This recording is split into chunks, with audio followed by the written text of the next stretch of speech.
உரிமைக்களம் பார்வையாளர்கள் அனைவருக்கும் வணக்கம்.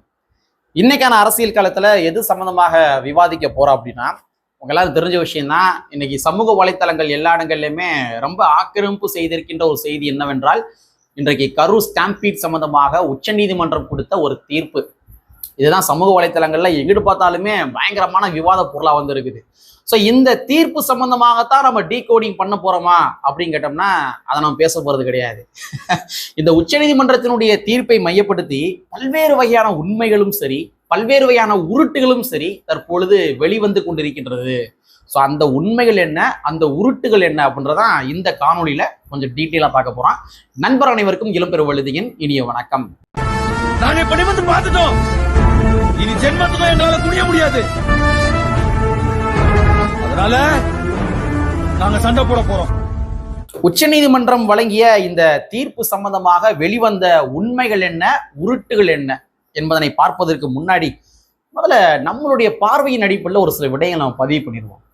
அதாவது தமிழக வெற்றி கழகத்தினுடைய விஜய் அவர்கள் 40 வருடங்கள்ல கற்றுக்கொள்ள வேண்டிய அரசியலை இந்த கடந்த 40 நாட்கள்ல கற்றுக்கொண்டிருக்கின்றார். இதை நம்ம பதிவு பண்ணியே ஆகணும். அரசியல்னா சாதாரண விஷயம் கிடையாது. சூதுகள் இருக்கும், சூழ்ச்சிகள் இருக்கும். ஒருத்தன் மேலே போறான்னா காலை இழுத்து விடுறதுக்கு 1000 பேர் இருப்பாங்க, ஏற்றி விடுவதற்கு ஏணிகள் கூட இருப்பாங்க. இந்த மாதிரி பல்வேறு வகையான சதிகளும் சர்ச்சைகளும் சிக்கல்களும் நிறைந்த ஒரு விடயம் தான் அரசியல். ஸோ இந்த 40 வருடங்களை கற்றுக்கொள்ள வேண்டிய ஒரு அரசியலை தமிழக வெற்றி கழகத்தினுடைய விஜய் அவர்கள் இந்த கடந்த 40 நாட்கள்ல கற்றுக்கொண்டிருப்பார். இது மிகப்பெரிய பாடமாக அவருக்கு அமைந்திருக்கும் என்பதில் ஒரு மாற்று கருத்து கிடையாது. ஸோ அதை நம்ம பதிவு பண்ணிடுவோம். ரெண்டாவது முக்கியமான ஒரு விடயத்தை நாம் பதிவு பண்ணி ஆகணும். அதாவது எனக்கு தெரிந்த ஒரு சில தாவேகாவுடைய தோழர்கள், அவங்களாம் முன்னாடிலாம் ஒரு 4-5 வருடத்துக்கு முன்பாக அவங்ககிட்ட நம்ம பேசுறப்ப அவங்க நம்மகிட்ட முன்வைக்கின்ற ஒரு உரையாடல்கள் எப்படி இருக்கும்னு பார்த்தோம்னா சினிமா சார்ந்த உரையாடலாக தான் இருக்கும். எங்க தலைவருடைய படத்தை பார்த்தியா நீ, பயங்கரமான மாஸ்ல ஓப்பனிங்ஸ்ல அப்படி நடந்து வந்தாரு. ஸோ இந்த மாதிரி தான் அவர்களுடைய உரையாடல்கள் இருந்து கொண்டிருந்தது. விஜய் ரசிகர்களுடைய உரையாடல்கள் இருந்து கொண்டிருந்தது. ஆனா கடந்த ஒரு 3 நாட்களாக இந்த உச்சநீதிமன்றம் என்ன ஜட்ஜ்மெண்ட் கொடுப்பாங்க, உச்சநீதிமன்றம் என்ன கருத்துகள் தெரிவிப்பார்கள் அப்படின்ற மாதிரி அது சம்பந்தமான விடயங்களை விவாதிக்க தொடங்கி இருந்தார்கள் தமிழக வெற்றி கழகத்தினுடைய ரசிகர்கள். என்ன சொல்ல போறாதான் அவங்க தொண்டர்களா வந்து மாறிட்டாங்க. இது பதிவு பண்ணி தான் ஆகணும்.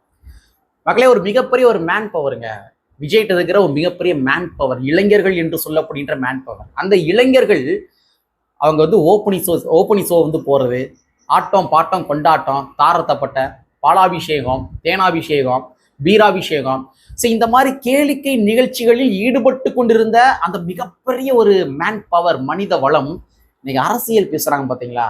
இதை நம்ம வரவேற்று ஆகணும். அந்த இளைஞர்களை வந்து தள்ளி வைக்க வேண்டிய அவசியம் கிடையாது. விஜய் பின்னாடி இருக்கிற அந்த இளைஞர்களை தள்ளி வைக்க வேண்டிய அவசியம் கிடையாது.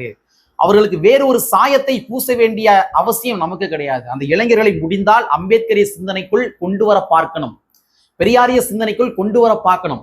அதே மாதிரி இதர பின்ன கொள்கை தலைவர்களுடைய அரசியலுக்குள் அவங்களை கொண்டு வர பார்க்கணும். அவங்களுக்கு வந்து கொள்கைகளை கற்பிக்க வேண்டும். அந்த மேன் பவர் நம்ம வேஸ்டாக்க வேணாம் அப்படின்றதான் என்னுடைய பார்வை. ஸோ இந்த 2-3 நாட்களாக குறிப்பாக விஜய் அவர்கள் கட்சி ஆரம்பித்ததற்கு பின்பாக அந்த ரசிகர் பட்டாளங்கள் தொண்டர்களாக பரிணமித்திருக்கின்றார்கள். அரசியல் பேச தொடங்கி இருக்கின்றார்கள். அரசியல் என்பது எல்லா இடங்கள்லயும் இருக்குங்க. ஒரு தாயினுடைய வயிற்றுல கரு உருவாகுது இல்லையா, அந்த கரு உருவாவதிலிருந்து அந்த கரு வளர்ச்சி அடைந்து மனிதனாக முதிர்ச்சி அடைந்து கட்டையில போற வரைக்கும் அரசியல் இருக்கு. அந்த ஒரு தாயினுடைய வயிற்றுல கரு வளருது இல்லையா, அந்த கரு வந்து எவ்வளவு ஊட்டச்சத்துக்கள் கொடுக்கணும், அந்த ஊட்டச்சத்து கொடுக்குற மருந்து இருக்கு இல்லையா, அந்த மருந்து எந்த கம்பெனிக்கு அரசாங்கம் டெண்டர் விட்டுருக்குறாங்க, அந்த கருவுக்கு எவ்வளவு பணம் வந்து கவர்மெண்ட் தாராங்க, அந்த கரு வெளியில வந்து அதாவது ஒரு பிள்ளையாக வெளியில வந்து அது ஏதாச்சும் நோய்வாய்கள் பட்டுச்சு அப்படின்னா, ஒரு ஊட்டச்சத்து குறைபாடுகள் ஏற்பட்டுச்சு அப்படின்னா அதற்காக அரசாங்கங்கள் என்னென்ன திட்டங்கள் வச்சிருக்கிறாங்க, என்னென்ன திட்டங்கள் கொண்டு வந்திருக்காங்க. இந்த மாதிரி ஒரு கரு வயிற்றுல உருவாவதுலேருந்து அது கட்டையில போற வரைக்கும் அரசியல் இருக்குங்க. ஸோ ஒரு மேன் பவர் விஜய்கிட்ட இருக்கு. அந்த மேன் பவர் குட்டிச்சாம்பலா போக வேண்டிய ஒரு மேன் பவர், ரசிகர் பட்டாளமாவே இருக்க வேண்டிய ஒரு மேன் பவர் இன்னைக்கு அரசியல் பேச தொடங்கி இருக்கின்றார்கள் என்றால் அதை தாராளமா நம்ம வந்து வரவேற்கலாம். சரியா? சரி. ஸோ ரொம்ப நேரம் பேசிட்டேன். இந்த உச்சநீதிமன்றம் தீர்ப்பு சம்பந்தமாக வெளிவந்த உண்மைகளும் உருட்டுகளும் என்ன அப்படின்றத நம்ம முதல்ல பதிவு பண்ணிடுவோம். அதாவது சமூக வலைத்தளங்கள்ல தற்பொழுது உச்சநீதிமன்றத்தினுடைய தீர்ப்புக்கு நிகராக ரொம்ப அதிகமாக விவாதிக்கப்பட்டு கொண்டிருக்கின்ற ஒரு விடயம் என்னவென்றால், சிபிஐ விசாரணை கேட்டுட்டோம் அப்படின்னாலே அவங்க வந்து பாஜகனுடைய சங்கிகள், பாஜகவுடைய கைக்கூலிகள். ஸோ இந்த மாதிரி தான் ஒரு உச்சநீதிமன்றத்துடைய தீர்ப்புக்கு நிகரான ஒரு விவாதங்கள் சமூக வலைத்தளங்களில் போய்க்கிருக்கு. ஆக மொத்தத்தில் தமிழக வெற்றி கழகம் ஒரு பாஜகவுடைய சாயலில் செயல்பட்டு கொண்டிருக்கின்றது. ஸோ இதுதான் இன்னைக்கு இருக்கிற இணையதள அடியாட்கள் நிறுவ நினைக்கின்ற ஒரு கூற்று, மக்கள் மத்தியில நிறுவ நினைக்கின்ற ஒரு கூற்று. சரிங்களா? ஸோ இந்த மாதிரி ஒரு டிபேட் வந்து போய்க்கிருக்கு. சரி, சிபிஐ கேட்டுட்டாலே அவங்க வந்து பாஜகவுடைய கைக்கூலியா அப்படின்னு நம்ம ஆராய வேண்டிய தேவைகள் இருக்கு. சரி, சிபிஐ கேட்டுட்டாலே அவங்க பாஜகவுடைய கைக்கூலிகள் என்றால், ஆம்ஸ்டாங் படுகொலை வழக்குல பாதிக்கப்பட்ட குடும்பத்தை சார்ந்தவர்கள் அவங்க என்ன கேட்குறாங்க, தமிழ்நாட்டு அரசாங்கத்தினுடைய விசாரணையின் மீது எங்கள் நம்பகத்தன்மை இல்லை என்று அவங்க சிபிஐ விசாரணை கேட்குறாங்க. அப்ப ஆம்ஸ்டாங் குடும்பத்தை சார்ந்தவர்களும் ஒரு பாஜகவுடைய கைக்கூலியா? இந்த கேள்வி நமக்கு வந்து எழும்புது. ஆனா சமூக வலைத்தளங்கள்ல அசல்ல சொல்லிட்டு போயிடுவாங்க, ஆமாங்க ஆம்ஸ்டாங் குடும்பத்தை சார்ந்தவங்களும் பாஜக சங்கிதாங்க, ஆமாங்க அவங்க சிபிஐ கேட்குறாங்களே அப்படின்னு சொல்லிட்டு போயிடுவாங்க. சரி, நம்ம வேற ஒரு வடிவத்துல வந்து கேள்வி கேட்போம். கடந்த 2014 ஜூன் மாதம் இன்றைய தமிழ்நாட்டு முதலமைச்சர் மாண்புமிகு முதலமைச்சர் ஸ்டாலின் அவர்கள் என்ன பண்ணியிருக்காருன்னா, அன்னைக்கு வந்து ஒரு ட்வீட் வந்து போட்டிருக்காரு, ஒரு பதிவு வந்து போட்டிருக்காரு. சென்னையில அந்த 2014 மௌலிவாக்கத்துல ஒரு கட்டுமானத்துல இருந்த ஒரு கட்டிடம் வந்து இடிந்து விழுகின்றது. அப்பொழுது அதிமுகவுடைய ஆட்சி இடிந்து விழுகின்றது. ஒரு 60 நபர்கள் வந்து உயிரிழக்கின்றார்கள். 60 பேர் செத்து போயிறாங்க. அதே மாதிரி 27 நபர்கள் வந்து படுகாயம் அடைகின்றார்கள். ஸோ அப்ப நம்ம தமிழ்நாட்டு முதலமைச்சர் அவர்கள் ஒரு ட்வீட் வந்து போறாரு. என்ன போறாரு தெரியுமா?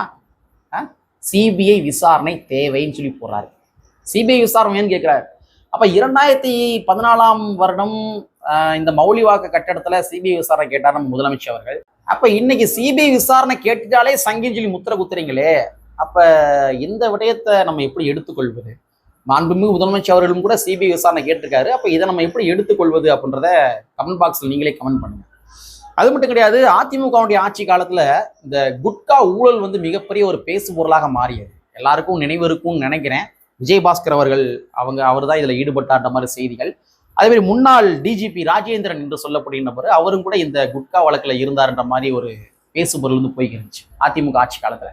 அப்ப நம்ம டிஎம்கே வந்து எதிர்கட்சி. அப்ப திராவிட முன்னேற்ற கழகத்தினுடைய மாண்புமிகு முதலமைச்சர் அவர்கள், இன்றைய முதலமைச்சர் அவர்கள், அன்று எதிர்கட்சியாக இருந்தவர்கள் சிபிஐ விசாரணை கேட்டார்கள். குட்கா வழக்குல சிபிஐ விசாரணை கேட்டார்கள். அப்ப இதை எப்படி எடுத்துக்கொள்வது? சிபிஐ விசாரணை கேட்டுட்டாலே சங்கின்னு சொல்றோம்.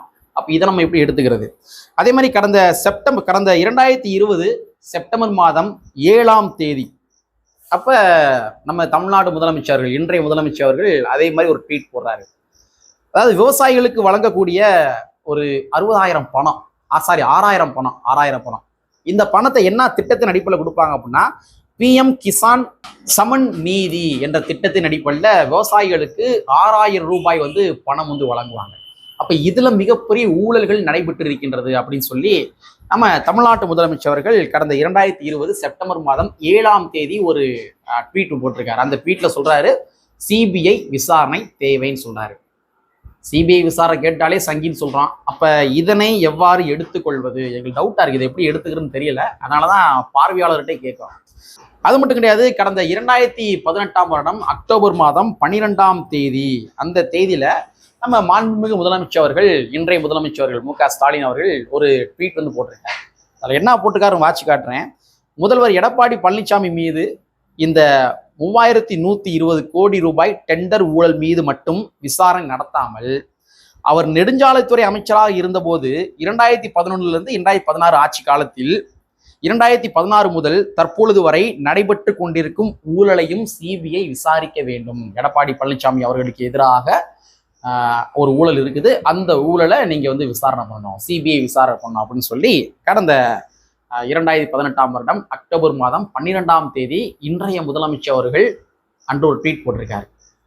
சிபிஐ விசாரணை கேட்டுட்டோம்னாலே அவங்க சங்கிகள் அப்படின்னா, அப்ப இந்த பதிவை நம்ம எவ்வாறு எடுத்துக்கொள்வது, எப்படி புரிந்து கொள்வது அப்படின்றத நேயர்கள் கமெண்ட் பாக்ஸ்ல கமெண்ட் பண்ணுங்க.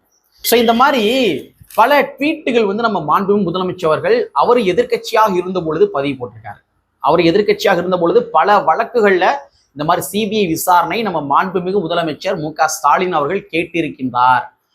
அப்ப ஒட்டுமொத்தமா சிபிஐ விசாரணை கேட்டுட்டாலே அவங்க பாஜகவுடைய கைகூலி, பாஜக தான் அவங்களை இயக்குது என்று சொல்லுகின்ற இன்றைய இணையதளவாசிகள் அன்றைக்கு பல வழக்குகள்ல முதலமைச்சர் அவர்கள் சிபிஐ விசாரணை கேட்டிருக்காரு. அப்ப இதை எப்படி சமாளிக்க போறீங்க, இதற்கு எவ்வாறு பதில் அளிக்க போறீங்க என்ற கேள்வி மக்கள் மத்தியில் நிலவி கொண்டிருக்கின்றது. மக்களே, இன்னைக்கு காலையில சமூக வலைத்தளங்கள்ல நான் ஒரு பதிவு போட்டிருந்தேன். நான் என்ன சாப்பிடணும் அப்படின்றது என்னுடைய உணவு உரிமை, நான் என்ன உடை உடுத்த வேண்டும் அப்படின்றது என்னுடைய உடை சார்ந்த உரிமை. நீ சாப்பிட்ற தட்டில் இந்த சோறு தாண்டா இருக்கணும் அப்படின்னு சொல்லி எவனுக்கும் நிர்பந்திக்கின்ற அதிகாரம் கிடையாது. இந்த ட்ரெஸ் தாண்டா நீ போடணும் அப்படின்னு சொல்லி எவனுக்கும் நிர்பந்திக்கின்ற அதிகாரம் கிடையாது. இது எல்லாமே உணவு சுதந்திரம், உடை சுதந்திரம்ல வரும். அப்படிங்கிற பட்சத்துல நான் பாதிக்கப்பட்டவனா இருக்கிறேன். எனக்கு உங்களுடைய காவல்துறையின் மீது நம்பகத்தன்மை இல்லை, தமிழ்நாட்டு அரசாங்கத்தினுடைய காவல்துறையின் மீது நம்பகத்தன்மை இல்லை, தமிழ்நாட்டு அரசாங்கத்தினுடைய புலனாய்வுகள் மீது எனக்கு நம்பகத்தன்மை இல்லை. அப்ப சென்ட்ரல் கவர்மெண்ட்டுடைய புலனாய்வு மீது தான் எனக்கு நம்பகத்தன்மை இருக்கு அப்படின்னு சொல்லி பாதிக்கப்பட்ட நான் சிபிஐ விசாரணை கேட்பது என்பது என்னுடைய நீதி உரிமை. எப்படி உணவு உரிமைன்னு சொல்றோமோ, எப்படி உடை உரிமைன்னு சொல்றோமோ, அதுபோன்று பாதிக்கப்பட்டவனுக்கு அவனுக்கு என்ன நீதி வேணும், எந்த வடிவத்துல வேணும், யார் விசாரணை பண்ணணும், யார் விசாரணை பண்ணா எனக்கு நீதி கிடைக்கும் அப்படின்னு சொல்லி அவன் நம்புறானோ அவனுக்கு வழங்க வேண்டியது இங்க இருக்கிற அரசாங்கத்தினுடைய கடமை. அந்த நீதி உரிமையை வழங்க வேண்டியது அரசாங்கத்தினுடைய கடமை. ஆனா நம்ம தமிழ்நாட்டு அரசாங்கம் இரட்டை நிலைப்பாடு. நம்ம திராவிட முன்னேற்ற கழகத்தினுடைய மாண்புமிகு முதலமைச்சர் அவர்கள் அவர் எதிர்க்கட்சியாக இருந்த பொழுது சிபிஐ விசாரணை கேட்கின்றார். அவர் ஆளுங்கட்சியாக வந்ததுக்கு பின்பாக சிபிஐ விசாரணை தேவையில்லை என்கின்றார். அவர் எதிர்க்கட்சியாக இருந்த பொழுது ஆணவ படுகொலைக்கு தனிச்சட்டம் கொண்டு வருவேன் என்கின்றார். அவர் ஆளுங்கட்சியாக வந்ததுக்கு பின்பாக ஆணவ படுகொலைக்கு தனிச்சட்டம் தேவையில்லை என்கின்றார். அவர் எதிர்க்கட்சியாக இருந்த பொழுது எஸ்ஜிடி ஆசிரியர்களை நான் பணி நிரந்தரம் செய்வேன் என்று கூறுகின்றார். அவர் ஆளுங்கட்சியாக மாறியதற்கு பின்பாக எஸ்ஜிடி ஆசிரியர்களை பணி நிரந்தரம் செய்யவில்லை. அவர் எதிர்க்கட்சியாக இருந்த பொழுது கௌரவ விரிவுரையாளர்களுக்கு நான் பணி நிரந்தரம் கொடுப்பேன் அப்படின்னு சொல்றாரு.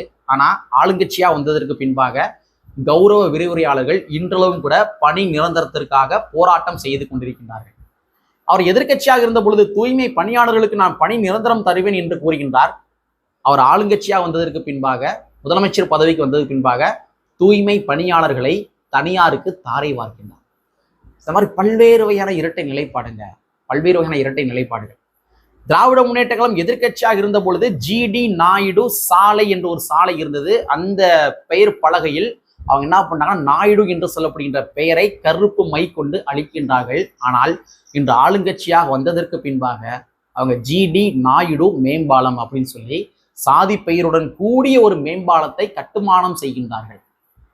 அப்ப இந்த இரட்டை நிலைப்பாடை எவ்வாறு நாம் புரிந்து கொள்வது? சிபிஐ விசாரணை கேட்டுட்டாலே அவங்க பாஜகவுடைய கைக்கூலி தான் என்று முத்திரை குத்துகின்ற இன்றைக்கு இருக்கின்ற இந்த இணையதள அடியாட்கள் பல வழக்குகள்ல கடந்த காலங்கள்ல மாண்புமிகு முதலமைச்சர் அவர்கள் சிபிஐ விசாரணை கேட்டிருக்காரு. அப்ப இதற்கு என்ன பதில் கூற போகின்றீர்கள் என்ற $1,000,000 கேள்வியோட இந்த காணொலியை நான் முடிக்கிறேன் என்பதை கூறிக்கொண்டு, கற்பி ஒன்று சேர் புரட்சி செய்கின்ற புரட்சியாளர் அம்பேத்கருடைய வரியை கூறிக்கொண்டு நிறைவு செய்கின்றேன். நன்றி, வணக்கம்.